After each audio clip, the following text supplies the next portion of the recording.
porque eles tinham um HLA raro.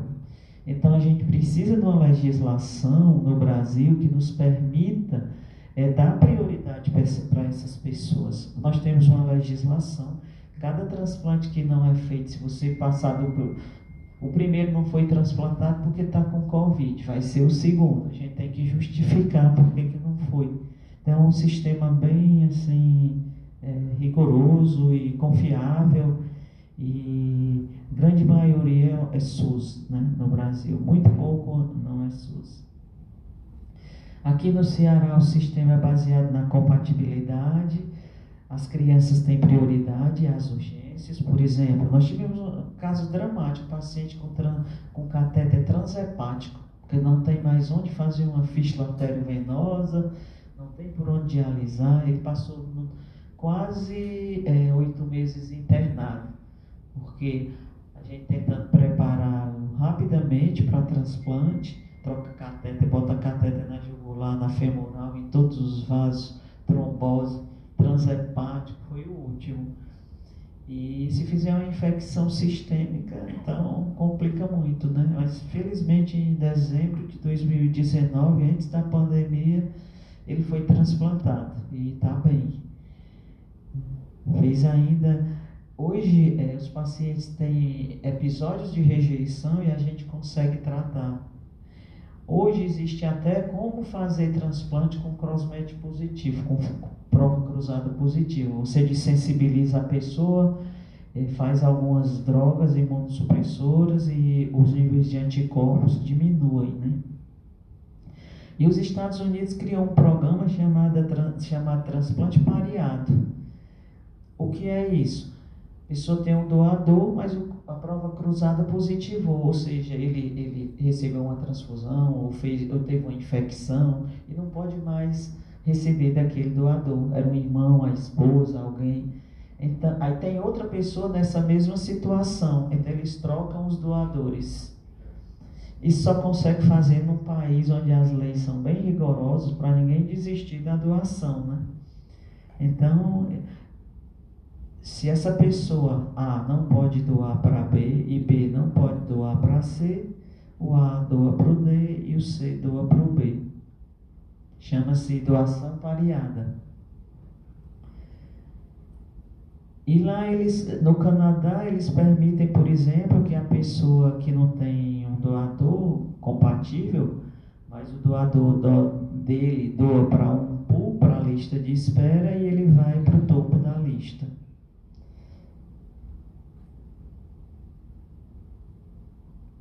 E recentemente esse sistema americano, o UNOS, ele introduziu um sistema de alocação onde ele coloca os 20 melhores órgãos para os 20 melhores receptores com maior chance de sobrevida.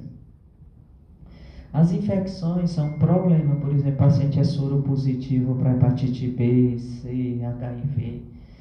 Então, é possível transplantar, né? Claro que ninguém usa um órgão de quem tem uma hepatite para doar. Os americanos já fazem isso, selecionando a cepa. Se a cepa de quem vai receber é a mesma de quem vai doar. Mas nós já temos tantos problemas que a gente não faz isso ainda, né? Lá eles têm uma legislação na Europa que permite o HIV positivo doar para um HIV positivo. Nós não temos muitos transplantados HIV positivo, no nosso serviço só temos 2. Né? E aquele sistema que eu chamei de critério de doador expandido é quando o doador tem acima de 60 anos, ou tem entre 50 e 59, mas tem hipertensão, uma creatinina acima de 1,5, ou teve, como causa da morte encefálica, um acidente vascular cerebral, tem história de diabetes, hipertensão. Quando são doadores muito pequenos, às vezes a gente, por exemplo, a gente só tem condição de fazer aqui até 20 quilos no hospital das clínicas. No HGF, 20, 15 quilos, por conta do tamanho dos vasos, né? Então, se você tiver uma desproporção muito grande, também tem alguns problemas entre o rim doado e a pessoa que vai receber. A gente tem que avaliar o potencial de transmissão de doenças ou de anomalias. Às vezes tem ferradura quando vai fazer a captação, então não pode fazer a doação. Nós já tivemos um caso que a doadora era jovem, teve um AVC, mas na verdade ela tinha um tumor de células germinativas. E a partir daí a gente incluiu o beta-HCG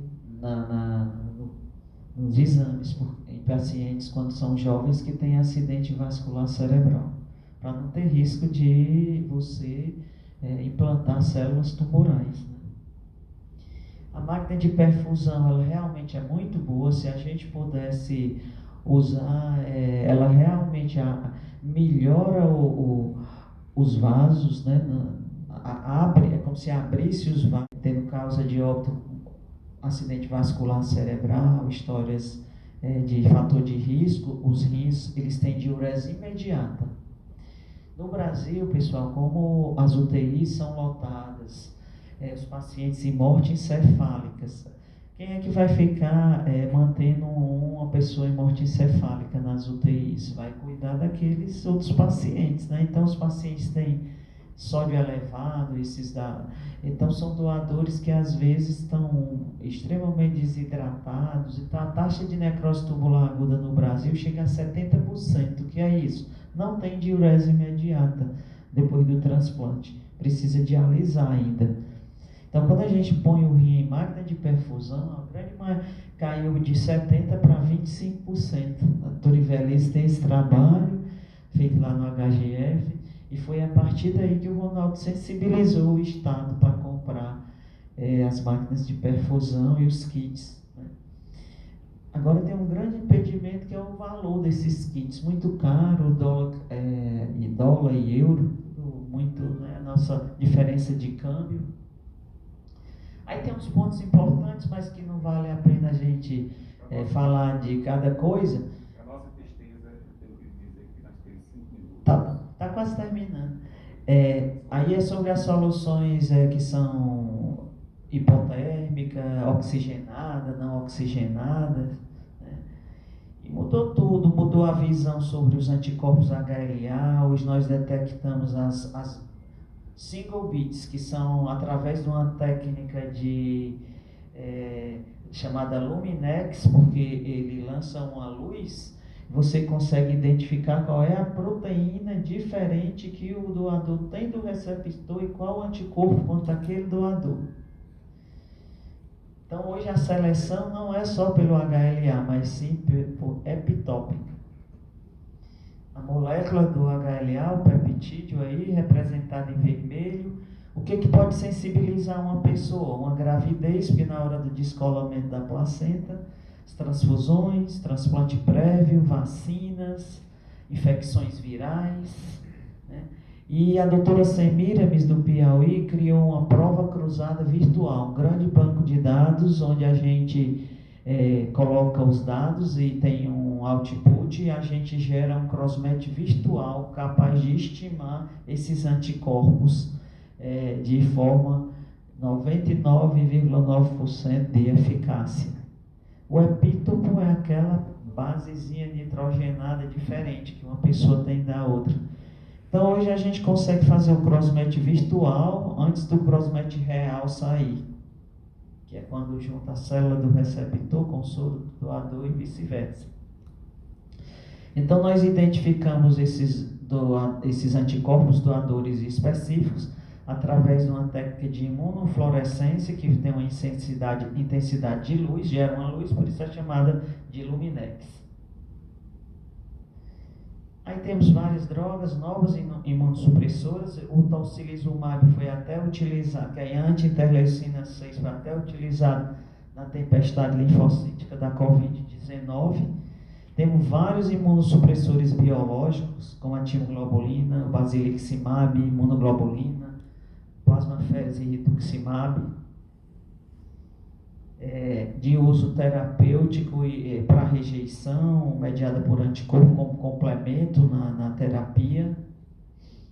Esse livro aqui de imunologia está disponível, quem tiver interesse, depois eu posso disponibilizar. Tem várias estratégias de imunossupressão. Hoje a gente fala na individualização da imunossupressão. Quer dizer, quem é o paciente que eu vou transplantar? É um diabético? Então ele precisa fazer um transplante sem corticoide. É um que tem dislipidêmico, que já teve um infarto. Então, se o risco imunológico permitir, eu vou fazer uma imunossupressão individualizada. Biópsia renal com marcador para rejeição, drogas para tratar citomegalovírus, a prova cruzada virtual, transplantes com rim de porco, que a Inglaterra já faz, células-tronco, rim artificial está sendo desenvolvido pela Universidade da Califórnia, e dessensibilização, a Clínica Mayo de Minnesota faz transplante com doador que tem anticorpo positivo, com 2% só de rejeição, é a melhor taxa do mundo. Esse é o rim biônico que está sendo desenvolvido na Universidade da Califórnia. Tem um vídeo, mas eu não trouxe, porque eu não sabia se ia dar para apresentar. Esse não tem rejeição, né, porque é completamente artificial. E os desafios são diminuir o risco de rejeição, ter uma maior segurança para o paciente, exigir mãos com expertise no manuseio dos imunossupressores, desenvolver tolerância imunológica, minimizar os riscos e ter passado o esquema tríplice para o duplo, a gente já pode, tirando o esteroide. Evitar os efeitos colaterais do corticoide, que são bem conhecidos. Da ciclosporina, nós temos a hiperplasia gengival, mas hoje nós estamos usando muito mais o tacrolimus. Crianças, adolescentes, nós não usamos corticoide. Essa paciente aqui, ela tinha púrpura de Henoch-Leucóide, doença de base, transplantou e depois de alguns anos desenvolveu melanoma. Fez uma reconstrução da face, mas recidivou. Ainda viveu vários anos, mas ela teve uma mastite por tuberculose e foi a óbito. O que mostra que a carga imunossupressora de algumas pessoas é muito grande e nós não sabemos como medir a carga de imunossupressão de cada um. Mas em tuberculose, em hanseníase, só perdemos para a Índia, em tuberculose e em hanseníase. Então, um grande desafio. A gente trabalha com os infectologistas, né? Lá no nosso serviço é a doutora Eveline Girão. E nossos desafios são diminuir as infecções, as doenças linfoproliferativas. E aqui desenvolver tolerância. Aqui, na verdade, eu fiz uma associação. Tolerância não só imunológica, mas nós precisamos de tolerância no mundo, né? Onde ninguém respeita as diferenças. Hoje nós temos que ser tudo igual, né? O cabelo tem que ser igual, a sobrancelha igual, não tem graça, né? Então a gente tem que ser mais tolerante em tudo, né? Não sabemos o que o futuro nos aguarda. Nós temos uma equipe multidisciplinar, nós fomos a primeira residência no Brasil, no Hospital Universitário Walter Cantídio, em assistência terapêutica ao transplante, onde tem nutrição, farmácia, psicologia, enfermagem, serviço social e agora fisioterapia. As primeiras, a Bruna tirou um prêmio segundo lugar no Brasil, Bruna e Thalita foram as primeiras residentes de farmácia. Aproveitando para dizer que amanhã é o Dia Mundial do Rim, sempre a segunda quinta-feira de março. Hoje é o dia do nefrologista, por coincidência, né? Vamos ter um ciclo de lives essa semana às 19 horas no site da SBN Ceará. Aqui é a história da Lúcia. A família permitiu que eu trouxesse as imagens. E é uma família que são 4 transplantados. Aqui são aqueles gêmeos que, naquela foto inicial, olha aqui o Diego hoje, filho dele, e a Lília tem 2 filhinhas. Aqui a Lúcia, numa foto anterior. Essa menina é sobrinha da Lúcia, minha paciente também. Aqui o pai dela transplantado e ela transplantada. Conceição, quem doou foi o esposo, e o seu Dias foi um doador falecido, transplante em 1989. Então, assim, existem muitas histórias, pessoal. Cada paciente é uma história de vida diferente. Hoje, dia 9 de março, são várias datas coincidentes. Depois que eu vi, dia do nefrologista, 9 de março de 2001, o meu primeiro paciente, o Josué, faleceu. Ele foi meu primeiro paciente quando eu era interno ainda, lá no HC. O Josué tinha 5 anos de idade. Ele foi meu paciente até os 21 anos. Fez 2 transplantes, o segundo funcionou vários anos. Então, cada paciente é uma história de vida. A gente é um grupo dessas 12 crianças que nós, junto com o pessoal do PET Educação, aqui da UFC, a gente alfabetizou 12 crianças e tinha aula de português, matemática durante a diálise. Viajamos aí o mundo mostrando esse trabalho pioneiro e reinserimos as crianças na escola. E, afinal de contas, eu acho que esse é o nosso papel, né? Dar alguma coisa de boa para a sociedade. É isso. Desculpa se falei demais.